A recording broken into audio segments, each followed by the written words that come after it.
लगातार बने हुए हैं। विक्रम खिशिया, एक बार फिर से आपका रुख करूंगी। सवाल वही बना हुआ है कि आखिरकार जेडीए आयुक्त बड़ी अवैध कॉलोनियों पर क्यों नहीं ले पा रही एक्शन? देखिए, जेडीए की जो प्रवर्तन शाखा है, जेडीए प्रवर्तन शाखा की जो अफसर की जो कार्यशैली है, वह कार्यशैली पर लगातार सवाल या निशान बनते जा रहे हैं। और इसमें देखने में आया कि जिस प्रकार 40 से 50 बीघा अवैध कॉलोनी, इस जमीन पर जो अवैध कॉलोनी विकसित की जा रही है, जबकि जेडीए में प्रवर्तन शाखा के अफसर मौजूद है और जेडीए में प्रवर्तन शाखा के अफसर मौजूद होने के बावजूद भी उस पूरे 40 से 50 बीघा जमीन पर नई सड़कें, डामरी सड़कें बना दी गई। भारी भरकम आम जन से ये पैसा, भारी भरकम पैसा वसूल रहे हैं, जिनमें जिस प्रकार निम्स यूनिवर्सिटी की बात की जाए तो निम्स यूनिवर्सिटी के पास दिल्ली रोड पर एक सुदर्शन विहार 4 नाम से एक बड़ा एक कॉलोनी विकसित की जा रही है। गोलेर रोड पर भी आसाराम आश्रम के पास भी 44 बीघे की एक नारायण एनक्लेव के नाम से जो कॉलोनी विकसित की जा रही है। जबकि जेडीए में आप देखिए कि प्रवर्तन शाखा के कई अफसर वहां मौजूद है, अफसर मौजूद होने के बावजूद भी वहां कार्रवाई नहीं कर रहे हैं।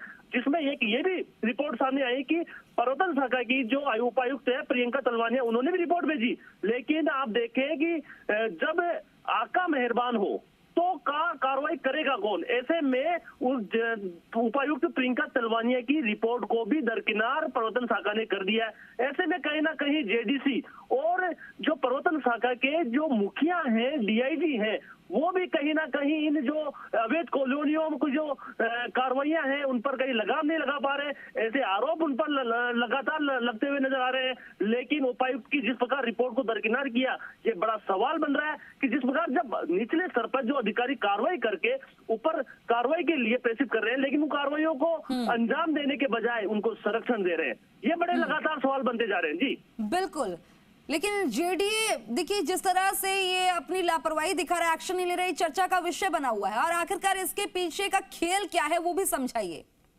देखिए कि जिस प्रकार यहाँ जेडीए के अंदर, जयपुर के अंदर जो बसावट जिस तरीके से मास्टर प्लान के अनुरूप होनी चाहिए, जहां आम जन को जो सुख सुविधाएं मिले, उनको गार्डन की व्यवस्थाएं, उनके जो स्थानीय स्कूल शिक्षा की व्यवस्थाएं उन कॉलोनी में भरपूर मात्रा में हो, लेकिन राजस्व को यहाँ चूना लगाते हुए अफसर खुद ही नजर आ रहे हैं। और उन पर कार्रवाई, जिन कॉलोनियों को अवैध तरीके से बसावट है, जिसमें जेडीए को भी भारी भरकम करोड़ों रुपए का राजस्व का नुकसान हो रहा है, लेकिन जेडीए के जो अफसर जिस प्रकार आंख मूंद करके बैठे हैं, इसमें ऐसा ये जाहिर होता है कहीं ना कहीं ये जेडीए के प्रवर्तन शाखा के जो बड़े उच्च अफसर जो है वो कहीं ना कहीं इन जो अवैध कॉलोनाइजर को प्रमोट कर रहे हैं। ऐसे में जो इन अफसरों पर जब कार्रवाई के बजाय जब आमजन शिकायत करता है, जीरो टॉलरेंस की सरकार बात कर रही है, लेकिन जो सरकार की जो मंशा है, उनके मंशा के अनुरूप अफसर खरे नहीं उतर रहे। जी विक्रम, ऐसे में देखिए लगातार ये लापरवाही आ रही है, फिर भी जेडीए के विरुद्ध क्यों, आयुक्त के विरुद्ध क्यों कार्रवाई नहीं की जा रही? वहां पर भी तो बेंच फंसता नजर आ रहा है।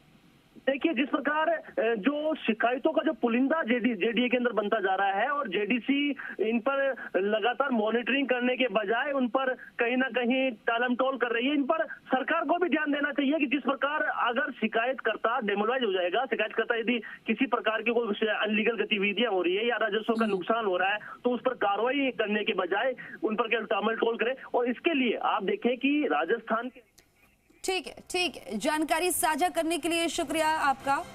और अब आप ये देख रहे हैं कि लगातार